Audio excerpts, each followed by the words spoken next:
Ты вратарь лавины. Так я и ловлю.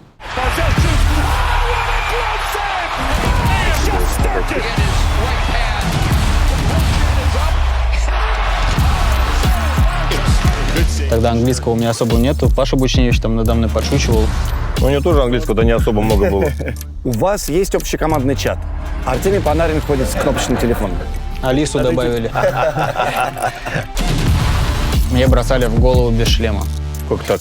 Собирай вещи, завтра ждем тебя на тренировке. Пока не знаю, будешь ты играть или нет. Но мне с первого броска сразу же забили, да. Скандируют твое имя. Как ты к этому первый раз отнесся, как относишься сейчас? Ты тогда думаешь, лишь бы не пропустить.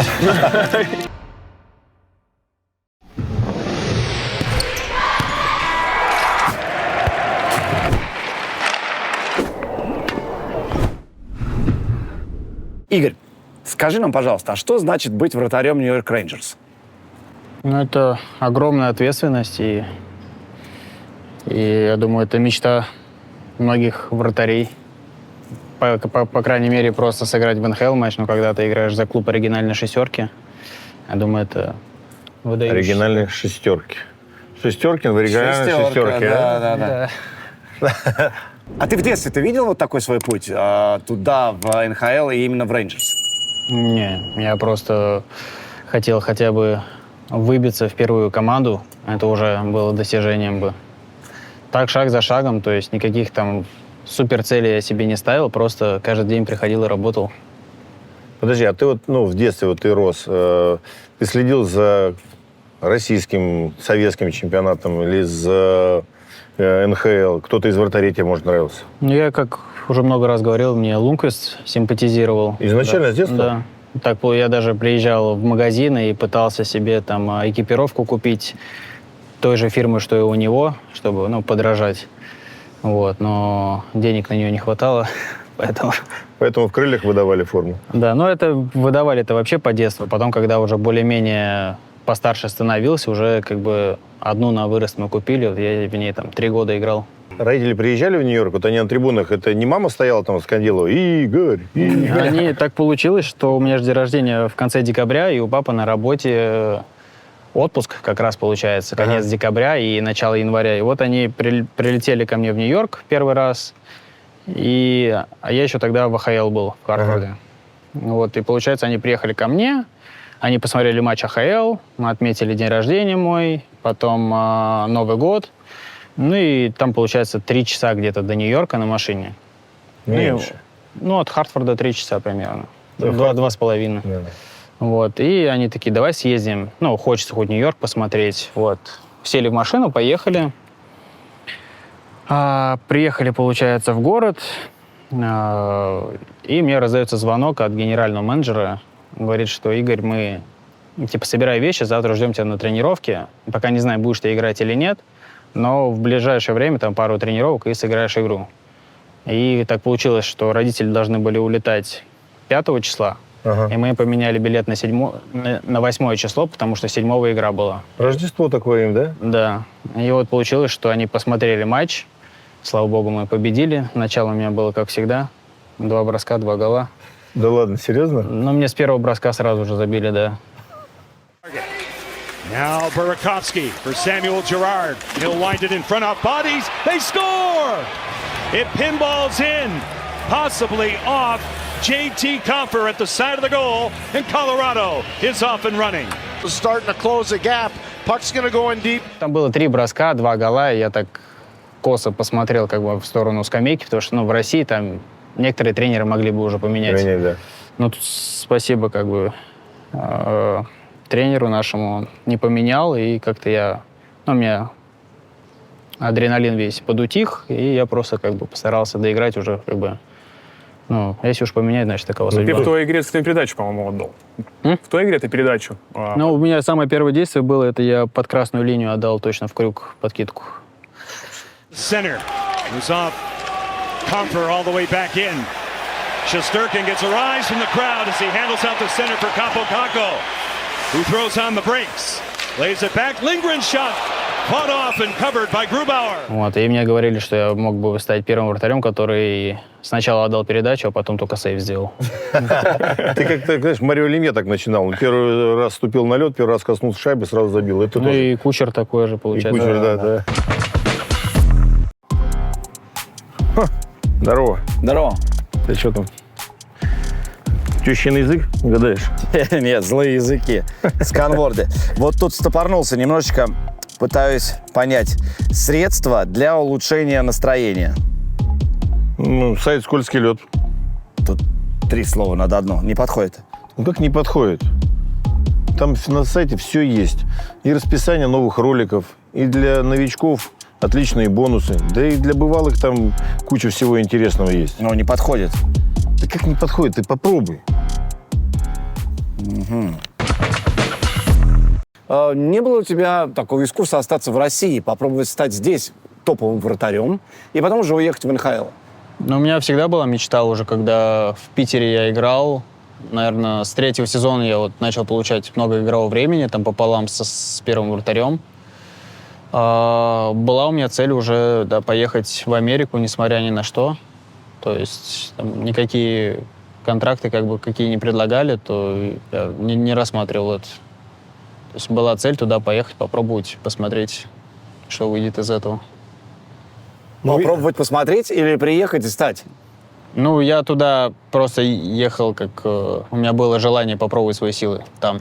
То есть, ну, там был Хенрик, Саня Георгиев там тоже хорошо играл. То есть неизвестно, что будет. Я же не могу ехать, что я туда еду там первым вратарем быть. Я просто ехал с надеждой получить свой шанс и просто работать, доказывать, как бы через конкуренцию вылезать.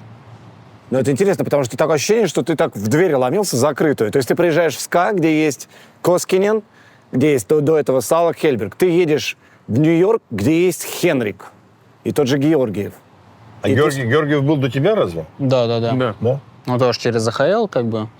Но у него там другая ситуация была, что он точно должен был в АХЛ, но он проявил себя с очень хорошей стороны, и его там Павелица, вратаря, убрали, и его вторым сделали сразу. Да, ну у тебя так и получилось. Ты приехал, тебя отправили в фарм-клуб, и ты там сразу начал играть в какую-то выдающуюся статистику показывают. Ну, пошла там, да, поначалу игра у меня. Вот. Ну и шанс получил. Благо там тоже хорошая серия побед была. Вот. И все удачно складывалось. Насколько отличается российский хоккей от североамериканского? Когда ты туда приехал, ну, ты почувствовал разницу? Там больше бросков, там меньше какой-то возни под воротами, там еще что-то? Ну, мне повезло, что у меня такие партнеры по команде в СКА были, там, и, ну, заслуженные, там, и Илюха Ковальчук, Паша Дацук, Слава Воинов, Шипа, Панара, Дадон. То есть у них у всех был определенный опыт. Я там с некоторыми ребятами общался, спрашивал, что да как, там, чего ожидать. Вот. И, ну, я знал, что там более такой прямолинейный стиль, больше бросков, что я, в принципе, люблю. Вот. И в АХЛ приехал там, ну, вообще, в принципе, как-то более-менее легко я перешел на американские площадки. И команда у нас тогда хорошая подобралась, и тренер был адекватный, со мной постоянно разговаривал, то есть уделяли мне много внимания, вот, и помогли как бы справиться с этим переходом. Расскажи о своей первой встрече с кумиром. Где это было, когда ты увидел? Я короля зашел, Хенрика? он в тренажерном зале уже был, вот. Ну, я смотрел, как он, ну, поздоровались, тогда английского у меня особо нету, Паша Бучневич там надо мной подшучивал. У него тоже английского-то не особо много было. Он считал, что он вообще очень хорошо разговаривает. Он там, я тебе сейчас все переведу, там, не стесняйся. Вот. А на первом интервью мне вообще сказали, если хочешь, тебе Крис Крайдер переведет на русский. Ну, он разговаривает немножко. Крайдер говорит по-русски, да? Да, я сказал, говорю, типа, для меня это будет стыд, что мне американец на русский будет переводить, который никогда в России, в принципе, не был. Но он немножко разговаривает, да, у него. Ты спрашивал у него, откуда он знает русский язык? Он в школе или в институте. Учил? Да. Ну, так, ну, как бы не прям Крайдер, он с хорошо. университета же, по-моему, пришел в НХЛ. Да, он под плов как раз пришел. Да. Вот. Так, ну возвращаемся. Он в тренажерке. Это смутно помню, это все там, как блески, вот это все. Ну что, ты подошел, сказал, ну что ты тут 60 килограммов, смотри, как надо. Взял там соточку на грудь сразу. И пропал, да, под штангой. Да не, поздоровались, пообщались, просто я смотрел на него, как он работает, как человек себя ведет и так далее. Когда вот мы последняя его игра, ну не последняя игра, вот получается, его же контракт выкупили после... У него остался еще год, они его Да, выкупили, да, и оставили в клубе там работать. Не, его не оставили в клубе работать. Он, по-моему, сейчас какую-то должность занимает. Ну, на арене там он комментирует. Ну, на Вот. телевидении Ну, больше. может быть, у него есть какая должность, я не знаю. Ну, часто мы пересекаемся. Вот. Но я помню, что мы были когда в Бабле и проиграли Каролине. Вот. Мы все в номере собрались, сидели, там ребята, кто разговаривал, кто там в карты играл. А Хенрик, он же на гитаре очень сильно любит играть. И он с собой туда привез гитару, да, колонку. Вот. И прикольно было смотреть на... Вот, получается, играли. Ну, душевно было, что он там на гитаре играет, некоторые ребята поют. Как бы атмосферно было. Деньги не собирал, да, за это он просто? Не. Шапку не кидал там, скидываться. А у тебя есть прозвище у нью-йоркских болельщиков? Ну, и Игорь. Игорь и все? Да. Потому что, знаешь, я читал, ушел король, пришел царь. Ну, Да, как-то- это они так, афишу какую-то кидают больше. Я себя как бы никак не позиционирую в этом плане. Ну, просто Игорь. Ну да, царь-то у нас мостовой, как известно. Да, Ну, это в футболе, подожди, а в хоккее у нас свой царь, видишь? Да, Игорь, и расскажи, там скандируют твое имя.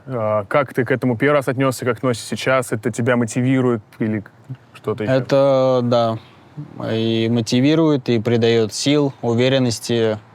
Очень каждый раз прям, так скажем, будоражит. То есть, как бы в целом ты к этому привыкаешь, но каждый раз это какие-то новые ощущения. Это, естественно, тебя не сбивает, а вот наоборот направляет, что это, ну, можно сказать, что это как наркотик какой-то, что ты хочешь этого постоянно. Это единственное, только когда мы там играли против Тампы, там, или бывает, они там кричат «Игорь is better». Вот. Чем Вася, да? Ну, что-то там, да, такое вот было. И в этот момент на меня атака шла, вот ты тогда думаешь, лишь бы не пропустить. Слушай, а вот ты хорошую тему затронул. Вот очень много же таких вот вещей, которые противостояния, там, каких-то подкожных происходит. Вот у вас в команде тоже там же был какой-то закус, когда там с Георгием там какая-то история была, по-моему. Кто там, Де Анджело, по-моему, да, когда Защитник. поменяли? Кто вот на твоей памяти, вот у тебя такой, знаешь, ну, человек, который постоянно тебе там залезает под кожу или что-то говорит, или Может, еще мешает? Маршан? Может, еще кто-то? Не, Маршан вообще ничего. Я думаю, ну, из последнего, наверное, Ткачук, Который из них? Мэтью. А что, Мэтью как тебя когда? выбешивает? Да, я не скажу, что выбешивает, просто он постоянно что-то пытается тебе сказать. Вот. А иногда там из того, что шум стадиона, туда-сюда, плюс там еще кто-то что-то говорит, и не всегда понимаешь, что он от тебя хочет. Так есть в каждой команде там по пару ребят, кто что-то пытается сказать. Ну, иногда это, наоборот, больше как-то мотивирует, концентрирует. Заводят даже, да? Да. То есть у меня нет такого, что вот он мне сказал, и все, я там поплыл. У меня, наоборот, это как-то... Иногда там бывает, что ты нюни развесил такой, и концентрацию поймать не можешь, он тебе что-то сказал, ты ему в обратку, и как-то раз фокус у тебя сразу. А из русских кто-то? Как говорят, на Женьку Кузнецова все жаловались, что он там вечно какие-то приколы кидает. Ну, такая ж, по-моему, приколы кидает. Поэтому я с ним хорошо общаюсь. Ну, там, если что-то говорит, я это все в шутку как бы сразу. Переводится, да? Ну, вот у вас инцидент был, вы играли с Каролиной, когда Свечников тебе подсечку сделал. Him to Carolina at the deadline in 2020. Shesterkin got knocked down. There's going to be a penalty here. And they go after Svechnikov. Zibanejad went after him. Now Lindgren is over there with him. Shesterkin is all the way out to the blue line here. They got to get him away or you're going to end up with Anderson into this mix too. Ну, это хоккей. Что? Такое бывает. Он как бы на льду друзей нету. После на рукопожатии он извинился. Как бы ничего я в этом такого не вижу. Так он, может, команду пытался завести, может, как бы пытался выбить меня психологически, потому что там... Ну, я не думаю, что он прям хотел травму мне какую-то нанести. Просто, может, как-то...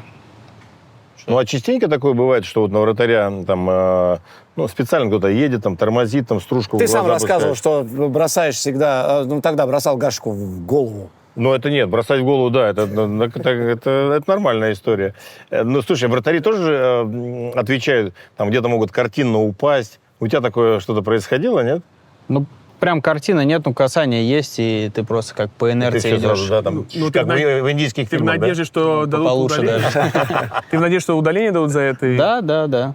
Ну, надеюсь, не мне, а сопернику. А кого из игроков в последнее время ты хотел, ну, в последний раз ты хотел клюшку ударить? Да, не, клюшка никого. Вообще не. Не, ну так, перчатки бы скинуть, ну, может, хотелось бы с парой там, ребят. Не знаю, как бы это все завершилось. А когда тебе вот свои ворота свои же забивают? Ну, бывает. Ну, а если, знаешь, как бы не свои, а ну, вот Зигрос, например, выходит и собирается сделать тебе лакросс. Ну, это уже отдельная история. Ну, вот что твоя реакция. Это же... Но мне Кузя, он попытался, я ему на рукопожатие сказал, что ты так лучше не шути больше. Серьезно, да? Ты ему пригрозил? Почему пригрозил?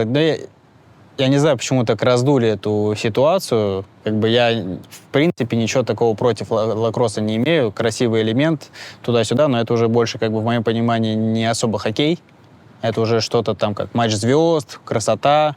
Клоунада. Ну, не клоунада. Ну, если забивается так голы, значит, что-то в этом есть. Просто это... Ну, для вратаря это немножко... Но ты не думал? Позорно, так А сказать. не думал ты, вот тебе полевые скажут, слушай, говорит, ты, говорит, хорош там через всю площадку в ворота пустые бросать? Ты вратарь, лови. Я тут... Так я и ловлю. Да. И все время пытаешься бросить, забить. Ну вот, если кто-то скажет, задумаюсь, пока никто не говорил. Ну, как бы я просто говорил, что за это удалять, если в плане... Там, люди по-разному понимают, поэтому разжевывать иногда приходится. Что у вратаря шансов такое поймать, это, скорее всего, надо голову туда подставлять. И можно крюком просто залезть в маску. Под маску, да? Да, и это уже как бы получается как высоко поднятое, потому что ты должен контролировать свою клюшку. Подожди, это если ты сидишь на щитках, а если ты стоишь, ты же выше... Ну, там тяжело просто этот элемент отбить именно стоя на щитках, потому что в основном все вратари сейчас вниз уходят. Вот, и если крюк туда попадет в глаз, то может это плачевно все закончится. Но лакросс, все классно.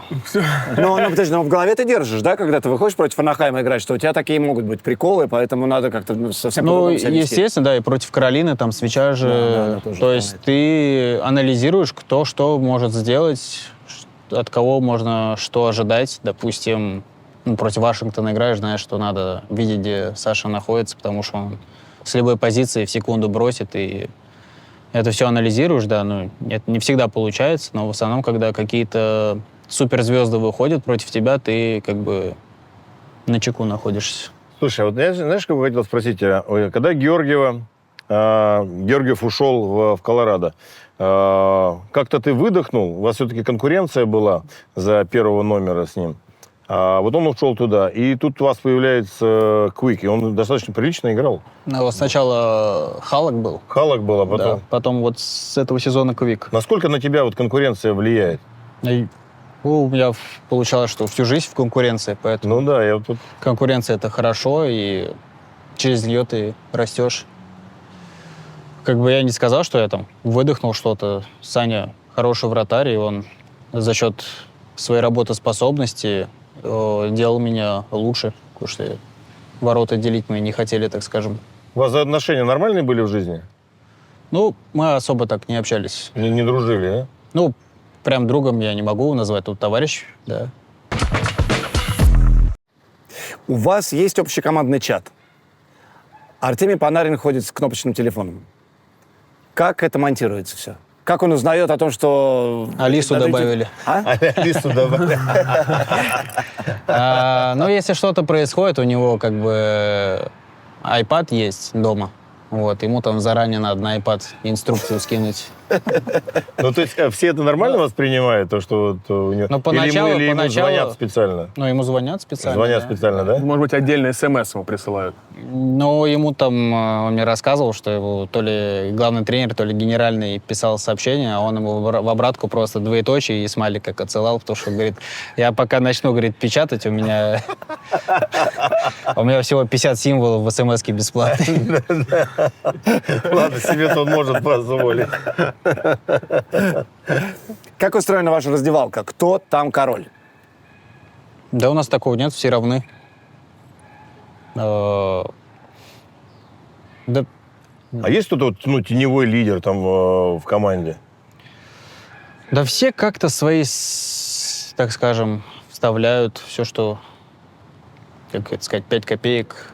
То есть у нас Джейкоб Труба, он капитан команды, он такой, так скажем, мотиватор, геймченджер, то есть он может там в тело разочек сыграть и завести команду.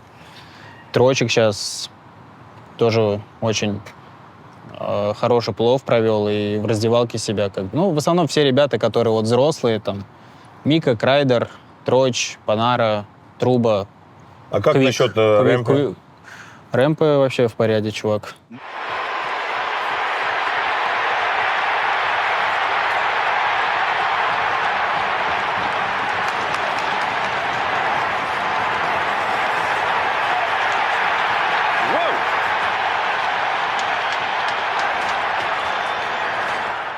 Ну, расскажи про него немножко, Да, потому что он интересно. тут, конечно, хайлайтов тут наделал, он привнес Ну, такого у меня опять с ним история старого. была такая, что в прошлом сезоне я катался с ребятами вот молодыми, потому что я в Америке тогда находился. Им-то надо всем доказать. Это ты катался, ты имеешь в виду летом на предсезонке еще? Ну, там типа лагерь был для Развитие, молодых да? ребят. Да. Девелопмент вот этот. Вот, и я выходил с ними, им-то надо все доказать, они там все на полную делают, а я просто, на льду покататься, чтобы просто почувствовать шайбу там и так далее. Вот они делали один в один с вылезанием, но он высокий, катание у него такое немножко странноватое. здоровое. Корявый, давай скажем честно. Ну, коряво Но он катается. сейчас работает над катанием. Это ему не поможет, ну ладно. Вот, он начал вылезать на ближнюю штангу, а я сел, он из-за того, что такой высокий, у него колено на уровне моей головы, и влетел в меня.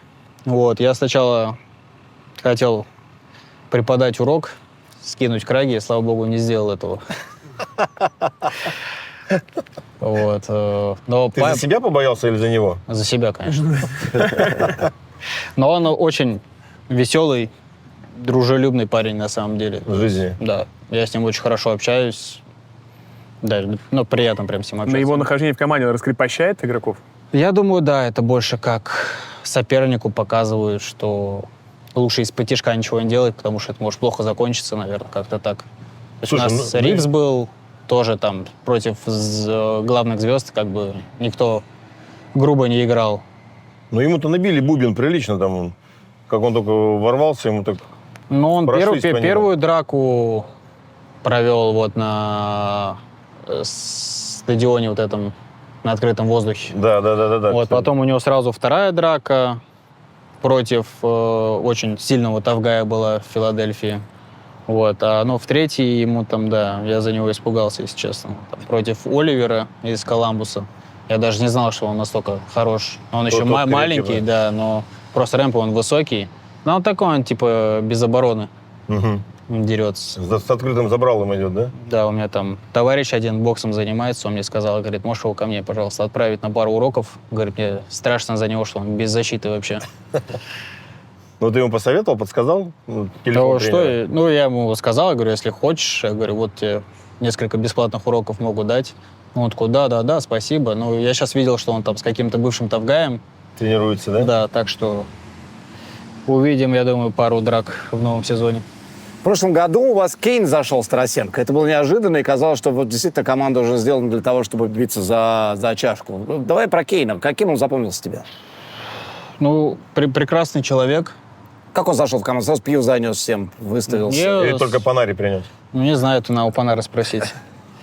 Он спокойно зашел. Получается, я сыграл игру против Филадельфии, и на следующий день я 1 на 1 с ним катался. Вот, для меня это было почетно, так скажем. Вот. Хороший человек, хоккеист, Руки быстрые? очень. И с неудобный у него, конечно, сумасшедший бросок. С удобной еще как бы более-менее можно траекторию отследить, а вот с неудобной он там с мини-позиции попадает там прям вообще. Идеально, да? Мгм. Надо вот с ним когда... Ну, то есть есть же игроки такие, от кого ты ждешь там только просто кистевой бросок, от кого-то щелчок, а вот с ним надо, когда он на неудобно убирает, можно, в принципе, не смотреть на дальнюю штангу, передачу, Он может бросить он может ближнее. бросить, да. Слушай, ну хорошо. А вот... Тарасенко. Да, Давай про Тарасенко. Володю, да. Тарас, Смотри, двухкратный легенда. Вот. Рад за поздравил него. его? Да, мы с ним созвонились. Подробности не буду там рассказывать. Это- Лыка не вязал, да? Не, вязал, все хорошо. Так, пообщались с ним, поздравил его. Вот. Думали, что мало ли еще раз судьба сведет в команде, но подписал с Детройтом.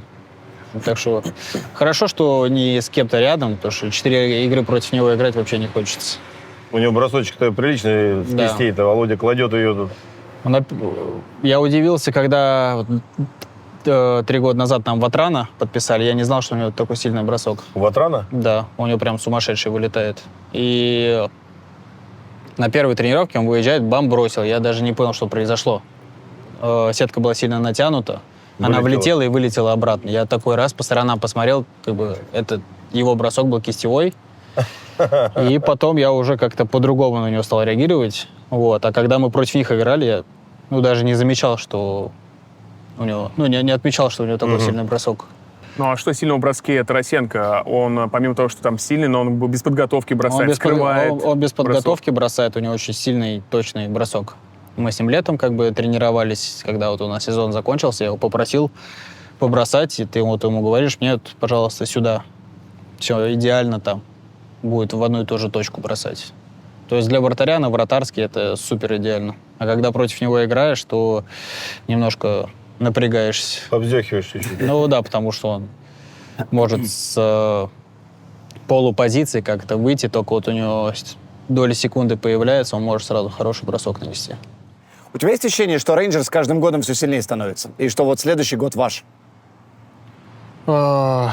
Есть такое, да, мы сейчас привыкли к новой системе, с новым тренером, вот, я думаю, что может быть следующий сезон, по крайней мере, я надеюсь, что он будет лучше, чем предыдущий.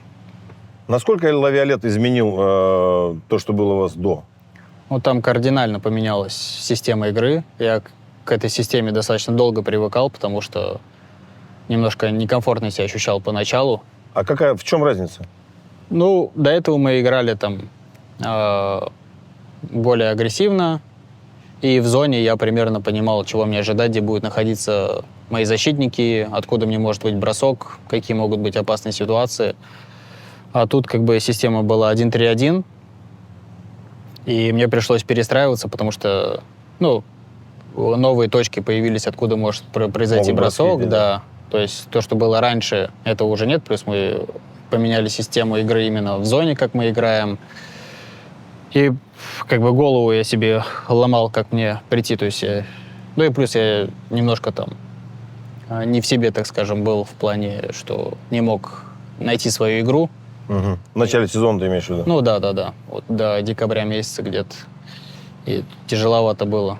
Потом как-то уже раскрепостился. Там Квик мне в этом плане тоже очень сильно помог.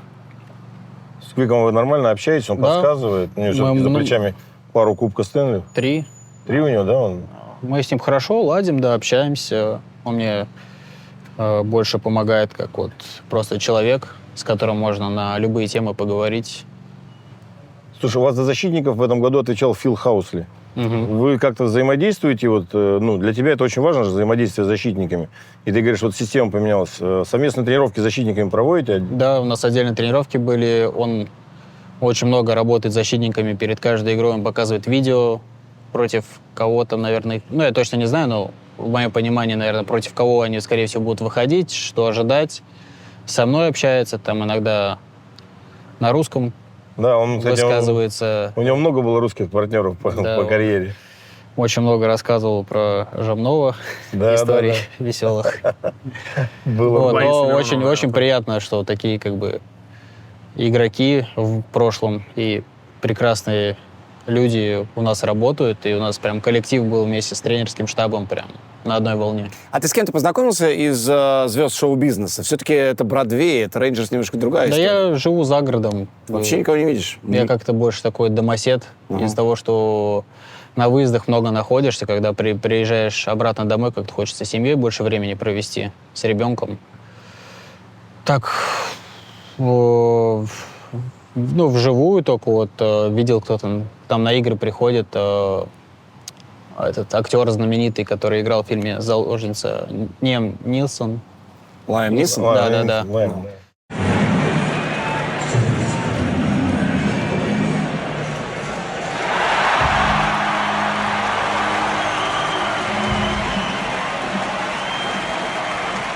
А на баскетбол получалось ходить? Я был 2 раза, да, на баскетболе.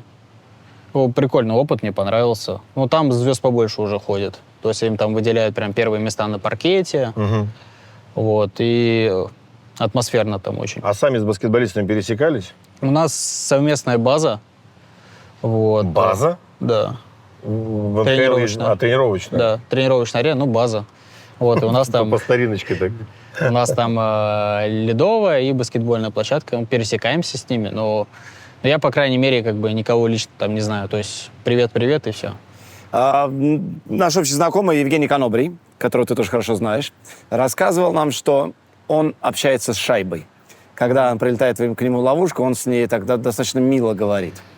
Есть такие вратари, поэтому ты не про нас такой? легенды и ходят. Да. Ты не общаешься со штангами, перекладинами, шайбами? Не, я вообще таким не занимаюсь. То есть, ну, у меня есть определенные ритуалы, которые я делаю перед каждой игрой. Можно рассказывать или нельзя? Да, курица голову отрезать. Что за Да ритуал? не, ну там определенное питание в день игры. Так.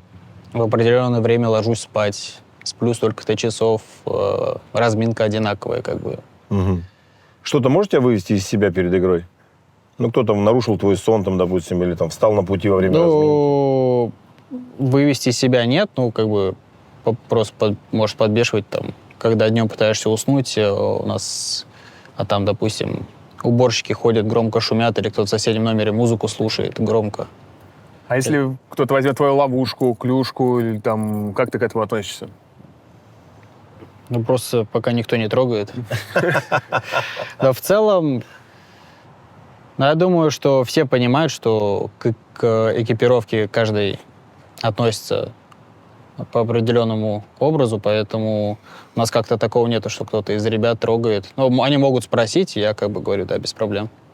Да, и расскажи еще про Конора Макдэвида. Насколько сложно тебе против него играть? Он очень быстрый, прям вообще. Ну, у нас удалось им сыграть всего игры 2 или 3, наверное, именно когда я играл против него. Вот, но каждый раз, ну, в каждой команде есть там по 2 игрока, против которых очень интересно играть.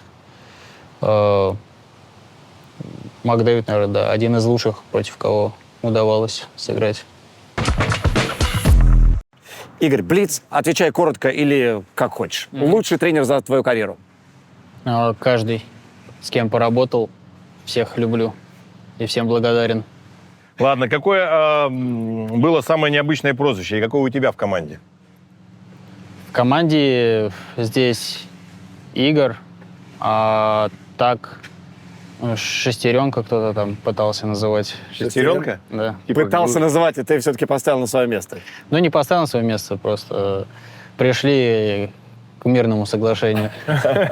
Твоя первая покупка с хоккейного контракта? Тоже не помню. Но родители, наверное, в ресторан сводил. Не, с первого контракта это у меня на метро с автобусом все деньги уходили, чтобы добраться до Сокольников. Самая странная хоккейная традиция, которую ты видел?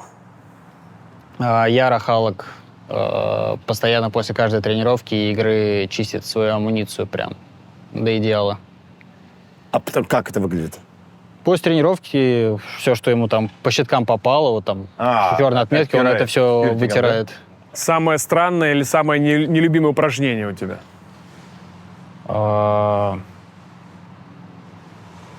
Да нет таких.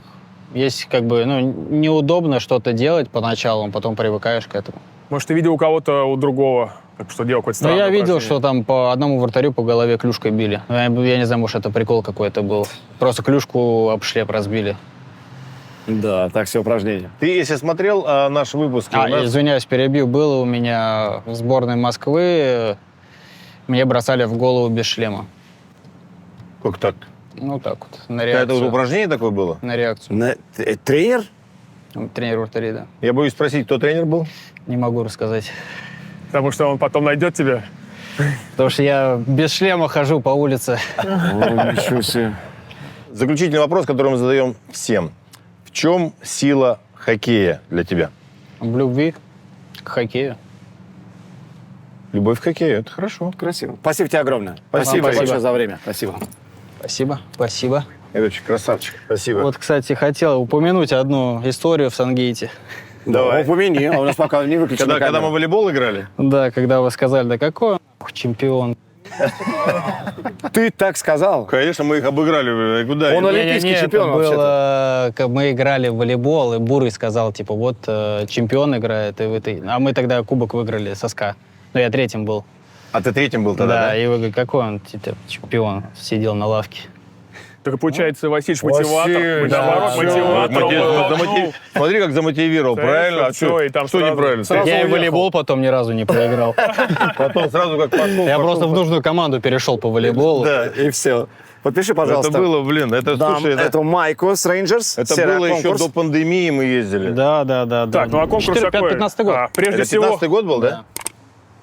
подпишитесь на нас в Ютубе и в Телеграм-канале. И в Телеграм-канале как раз будет розыгрыш, в котором можете поучаствовать и выиграть вот этот приз. С 31 номером. А, красиво Красота. как, а? Спасибо. Все, спасибо тебе. Игоречек, молодчик, красавчик. Все. А сзади есть у тебя защита? Не. Сзади только мощные икроножные. Коньки новые? Да, коньки новые. Слушай, ну ты вырос сейчас, получается, на 1,5 сантиметра. Ну да, но я каждое лето до сих пор расту, так что нормально. Ну, я просто люблю шайбой повозиться. Охренеть. Я мотаюсь лентой черной, почему же я не в сборной? Я мотаю ленты белые, почему же я не в первый? Слушай, а что у тебя здесь на ловушке нарисовано? Напоминание. Гарри, глаза. Гарри, глаза делай. Блин, он такой большой, и вообще просто некуда бросать. А тебе как удобно, вот когда ты видишь бросок от Овечкина? Не, я на меньшинстве прошу, чтобы он не бросал. Ой-ой-ой-ой-ой! Это было.